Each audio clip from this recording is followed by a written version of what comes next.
Ayan, sagutin mo lang to guys, sabi ni ma'am, kahit kanong sipag mo, walay tamad pa rin, sabi niya. Walay tamad pa rin, pero depende yan guys.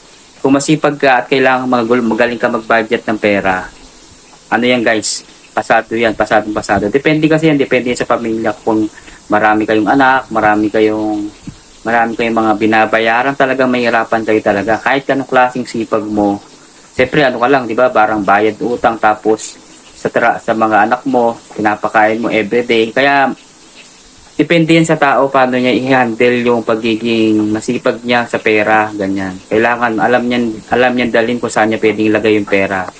At bago pong lahat guys, ito second day ko na to, second day ng aking balbas challenge. Ayan po, kung nakikita niyo po ang aking balbas guys.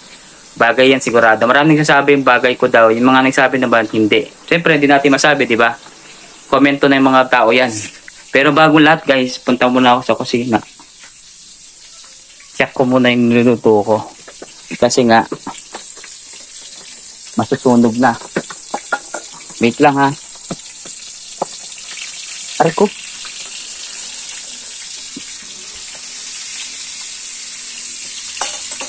Yun. Pag-usapan natin yung sa sipag. Kasi kung masipag ka talaga, kailangan talagang umunlad. Hindi lahat ng mga tao masipag. Kahit anong klaseng sipag mo, hindi ka pa rin umuunlad. Kasi nga, hindi ka marunong humawak ng pera. Pero kapag medyo tamad ka talaga, walang mangyari sa'yo guys. Kailangan yung tamad na yun matanggal. Ako tamad ako guys, ng trabaho. Pero masipag akong gumawa ng content. Dito na ako, passion ko to eh. Kasi kahit pa paano, may kumikita naman kahit konti-konti lang. As long na yun, importante, wala akong masyadong binabayaran. Pero may binabayaran tayo mga kurente, di ba? Siyempre mga pagkain kahit pa paano, di ba? Pero ang masasabi ko lang guys, kung may pangarap po talagang kailangan talaga magsipag. O paano naman yung mga nagbobote bakal at mga magsasaka, masipag yan. Talagang meron at meron talaga makakain yan. Kahit anong sabihin nyo, ayan, masipag pa rin yan. Kahit anong klaseng sabihin nyo sa kanila, masipag pa rin. No, diba guys?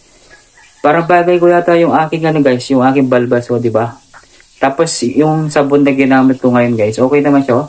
Parang gumanda yung kutis ko. Diba? Guwapo, no? Basta yan lang po masasabi ko. Basta ma'am, masasabi ko, more sipag at saka basta yun lang. Pag isang content creator, kailangan masipag talaga para kumita tayo dito sa social media. Kahit konti lang, malaking tulong yan. Kahit mga 5,000 lang a monthly, okay na yan. Saan ka kukuha ng 5,000? O at least pinaghirapan mo gumawa ka ng content, di ba? Yun lang guys. Basta sabi nga nila, sipag at syaga lang po para mong lad dito sa social media. Bye-bye! Edwin Laksina, kapogi ng Tarlac. God bless.